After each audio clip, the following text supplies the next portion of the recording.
যে বড় বহুরি ঝকল হেলকাই নাচে দাদা হেলকাই নাচে एगो बड़ बहुरी जगल हेलकाई नाचे के दादा हेलकाई नाचे अरे मोजली बहु लूर नहीं आखड़ा बाचे मोजली बहु लूर नहीं आखड़ा बाचे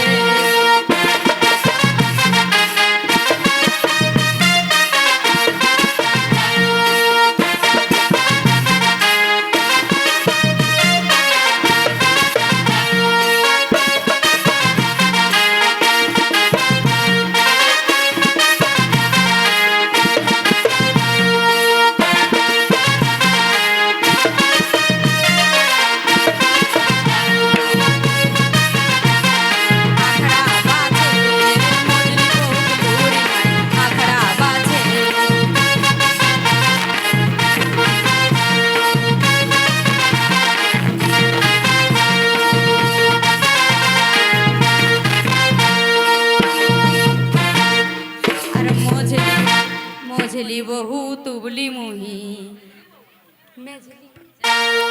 सजली ना मेझली मेझली सजली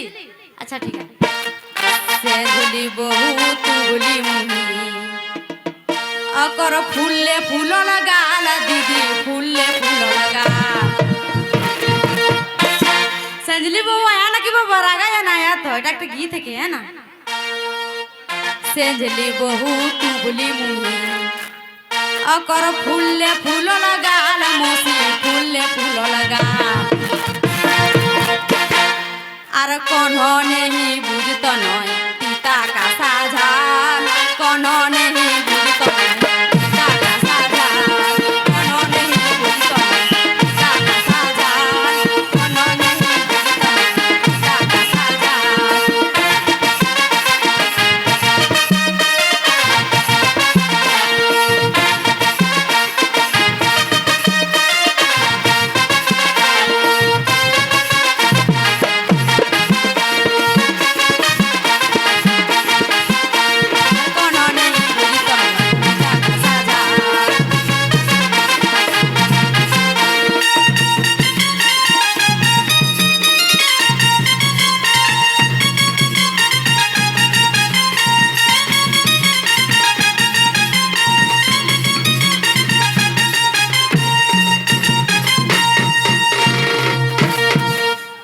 छोटा भोग लीला यदि सुनबिया तो तोरानी माथाय हाथ लेबे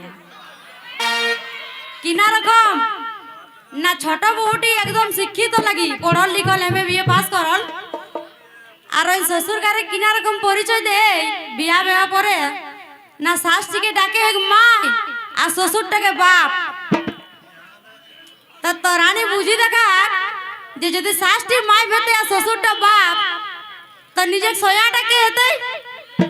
ভাই না হলে দাদা সেটাই এখন আমি গীত গাওবে তুই মন থেকে শুনবে ছোট বহু শিক্ষিত ওই কলেজ পড়ল দাদা কলেজ পড়ল এগো ছোট বহু শিক্ষিত ওই কলেজ পড়ল মোসি কলেজ পড়ল আর টেহিয়ালি গাল মারি চড়লে